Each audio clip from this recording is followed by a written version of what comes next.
जय माता दी। नमस्कार दोस्तों, स्वागत है आप सभी का हमारे YouTube चैनल पर। ओम गणेशाय नमः। आप सभी पर गणेश जी की कृपा, रिद्धि सिद्धि माता की कृपा सदा बनी रहे। प्यारे भक्तगणों, आज मैं आप सभी को सुनाऊंगी गणेश जी की कथा। कथा इस प्रकार है। एक गांव था जिसमें एक सेठ जी अपने परिवार के साथ रहते थे। सेठ जी के गांव के पास के शहर में एक बड़ा व्यापार था। सेठ जी गणेश जी की पूजा श्रद्धा एवं विश्वास से करते थे, जिससे सेठ जी के घर में अन्न धन के भंडार सदा भरा रहता था। उनके जीवन में किसी प्रकार की कोई भी कमी नहीं थी। वह नित्य प्रतिदिन नियम अनुसार रोज वो नदी पर नहाने जाते और आकर गणेश जी की पूजा करते थे, उन्हें भोग लगाते थे और फिर स्वयं भोजन करते थे। यह बात सेठानी जी को अच्छी नहीं लगती थी। वो धार्मिक नहीं थी और ईश्वर में इतना विश्वास नहीं रखती थी। एक बार सेठानी जी ने सोचा, यह इतना गणेश जी को मानते हैं, गणेश जी की पूजा करते हैं, इससे होता ही क्या है। आज तो देखती हूँ वो कैसे गणेश जी की पूजा करते हैं।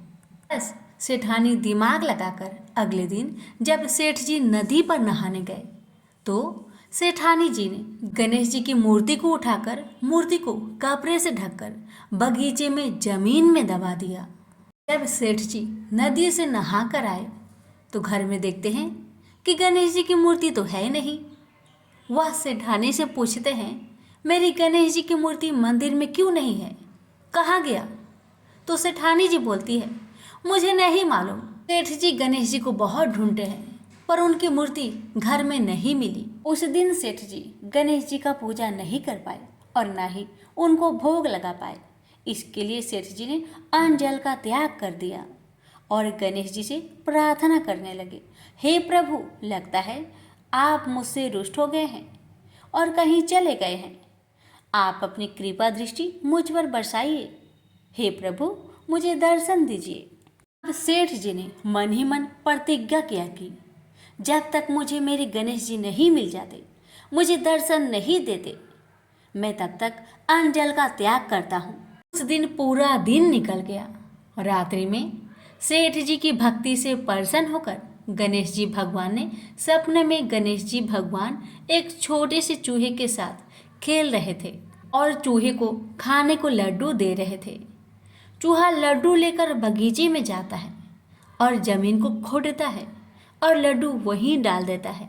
अचानक सेठ जी की नींद खुल जाती है।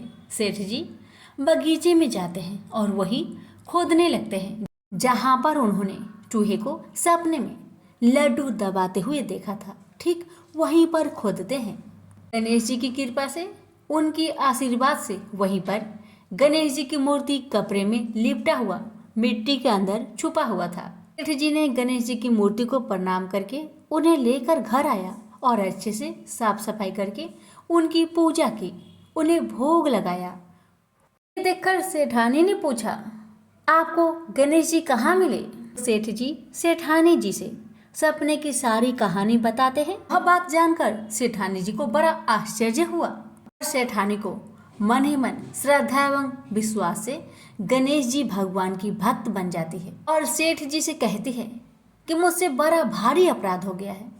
अब हम दोनों पति पत्नी प्रेम सहित गणेश जी भगवान की आराधना करेंगे एवं उनकी पूजा में कोई भी कमी नहीं आने देंगे। यह सुनकर सेठ जी बड़े प्रसन्न हो जाते हैं और दोनों पति पत्नी गणेश जी भगवान को धन्यवाद करते हैं। जय बोलिए गणेश भगवान की जय, सदा ही जय। प्रभु अपनी अनुकंपा सेठ सेठानी के समान ही हम सभी पर बनाए रखना। कहानी सुनने वालों की सभी मनोकामनाएं पूर्ण करना।